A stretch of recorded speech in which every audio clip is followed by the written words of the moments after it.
Assalamualaikum warahmatullahi wabarakatuh. Salam sobat hobi bola. Selamat hari Minggu teman-teman. Hari yang sangat mengecewakan, hari yang tidak bersemangat, tentu akhir pekan yang sangat tidak menyenangkan bagi kita semua para pecinta sepak bola Indonesia. Tetapi bukan hanya pecinta sepak bola Indonesia saja, bahkan seluruh masyarakat Indonesia, 280 juta penduduk Indonesia pasti semua merasakan, walaupun ada sebagian yang mungkin tidak menyukai sepak bola, tetapi ketika mendengar kabar Indonesia yang peluangnya sudah di depan mata lolos ke Piala Dunia, akhirnya pupus begitu saja di Jeddah, Saudi Arabia, tepat pada tanggal 12 Oktober 2025 ya. Tentu ini benar-benar ya, sekali lagi pastinya kita semua sama teman-teman ya, sedari tadi subuh telah menyaksikan hingga saat ini sore hari ya, saya merekam video ini sekitar pukul 4 sore. Tentu ya, melihat beranda di Instagram, di X, di YouTube, dimanapun ya, beritanya tentang kegagalan timnas Indonesia lolos ke Piala Dunia. Di pertandingan melawan Irak semalam memang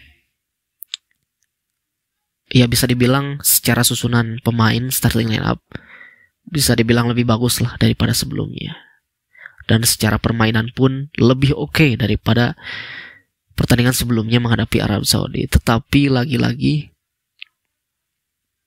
ada beberapa juga yang keputusan yang kurang tepat gitu dari coach Patrick Kluivert ini.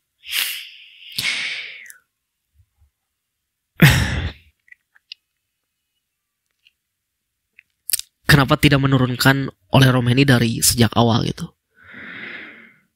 Mauro Zilstra itu tidak jelek, tetapi memang pengalamannya di level tertinggi, di level senior, belum sebanyak oleh Romeni gitu. Karena Mauro Zilstra pun di klubnya di Volendam bermain di Eredivisie pun belum pernah gitu. Sementara oleh Romeni, walaupun kita tahu belum dikatakan fit secara 100%, tetapi ya untuk di lini depan, jam terbang dan pengalaman seharusnya oleh bisa dimainkan sejak awal gitu. Tetapi ya, sekali lagi kita tidak akan menyalahkan pemain, karena pemain adalah sebagai prajurit dan tentu yang harus bertanggung jawab adalah pelatih. Walaupun banyak yang berkomentar di media sosial gitu terkait bagaimana gol Irak terjadi itu kesalahan Rizky Ridho, tetapi justru ya memang bisa dikatakan itu juga dibilang blundernya Rizky Ridho, karena sudah menit-menit rawan, fokus sudah menurun, tetapi Rizky Ridho sepanjang laga bermain cukup baik. Saya pribadi juga tidak membanding-bandingkan dengan pemain yang diturunkan di laga sebelumnya gitu, seperti Mark Locke, Beckham, apalagi menyangkut pautkan dengan klubnya masing-masing gitu. Tentu kita semua jangan menyalahkan pemain ya, karena semua pasti pemain pun sudah berjuang di atas lapangan gitu. Tentu yang harus bertanggung jawab adalah ya, pelatih Patrick Kluivert. Dari sejak kehadiran Patrick Kluivert menangani timnas Indonesia pun saya juga nggak tahu dan nggak mengerti skema seperti apa yang dia bawakan di tim nasional Indonesia saat ini gitu. Dan kita tahu bahwa perjuangan tim nasional Indonesia ini dimulai sejak Oktober 2023 di Stadion Utama Gelora Bung Karno, dan ia diakhiri dengan di bulan Oktober juga, di bulan yang sama pada tahun 2025 ya.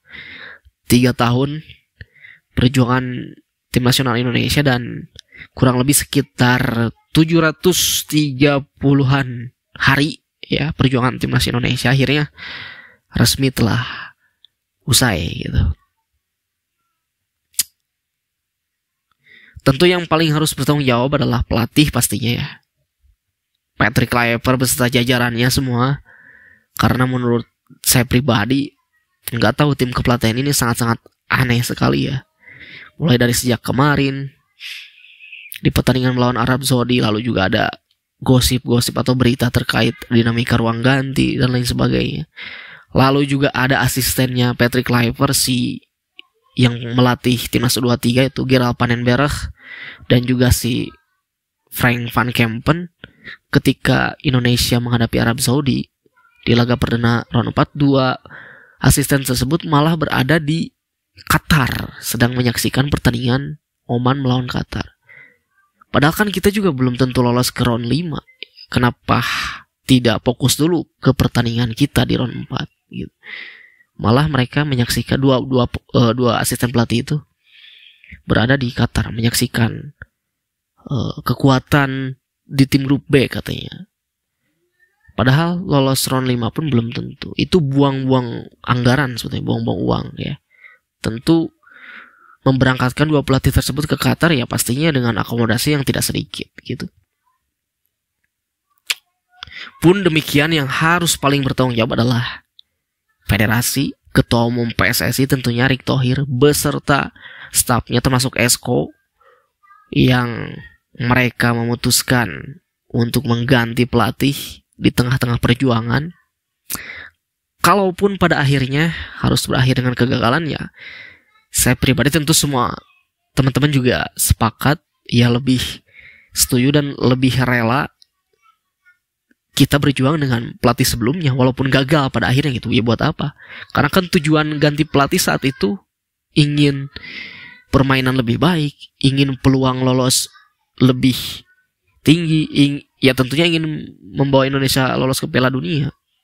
Dengan alasan kendala bahasa, dengan alasan dinamika ruang ganti, padahal alasan dinamika ruang ganti itu tidak ada sejak era ST.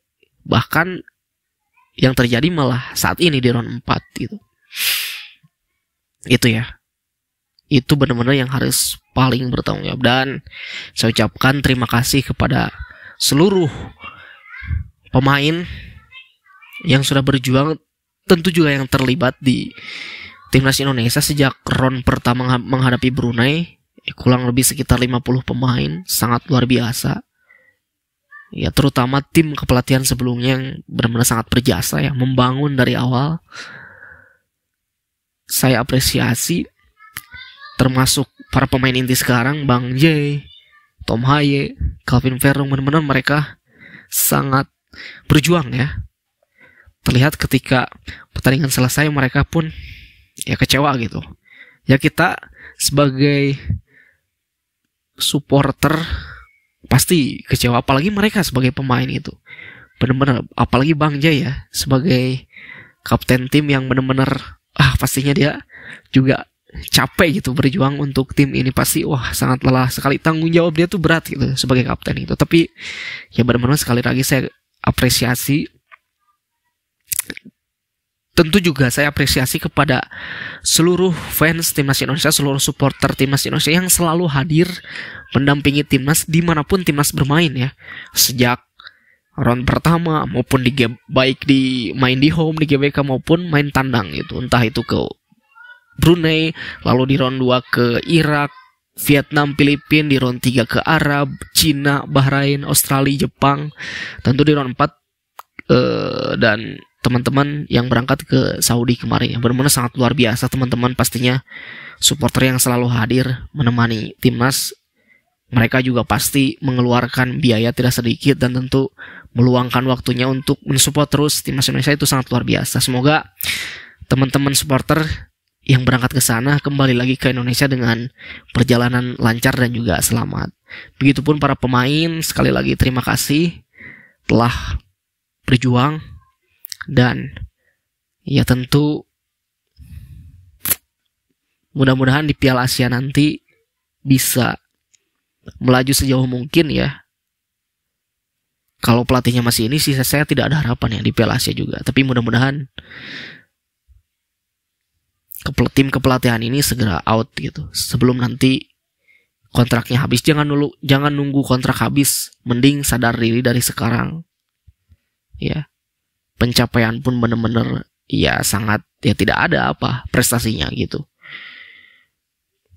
Tim kepelatihan sebelumnya Sintayong dikritik di round 3. 6 pertandingan hanya mendapatkan 6 poin. Lah, kepelatihan ini juga sama. Sekarang 6 pertandingan mendapatkan 6 poin. Apalagi di round 4 sama sekali tidak ada perlawanan, tidak ada mendapatkan poin.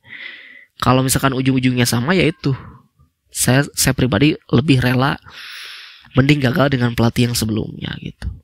Kan tujuan diganti pelatih itu saat itu menurut federasi karena untuk membawa lolos ke Piala Dunia gitu. Dan tentu ini benar-benar harus bertanggung jawab. Para pemain yang sudah berjuang dan akan kembali ke klubnya masing-masing tetap semangat, fokus terhadap klubnya masing-masing, dan safe flight bagi para pemain di perjalanan. Semoga kembali dengan keadaan sehat dan juga fit dan bisa bermain dengan klubnya masing-masing. Dan teruntuk Patrick Kluivert bersama tim kepelatihan, ya tidak ada kata lain, tentu jangan nunggu habis kontrak. Mulai sekarang harus mundur dari jabatan sebagai pelatih tim nasional Indonesia. Baik pelatih U23 maupun pelatih timnas U20 pun semuanya gerbong Belanda ini mundur ya. Dan termasuk Ketua Umum PSSI Erick Thohir tentu harus bertanggung jawab atas kegagalan ini ya. Itu saja dari saya, terima kasih. Sampai jumpa lagi di video selanjutnya.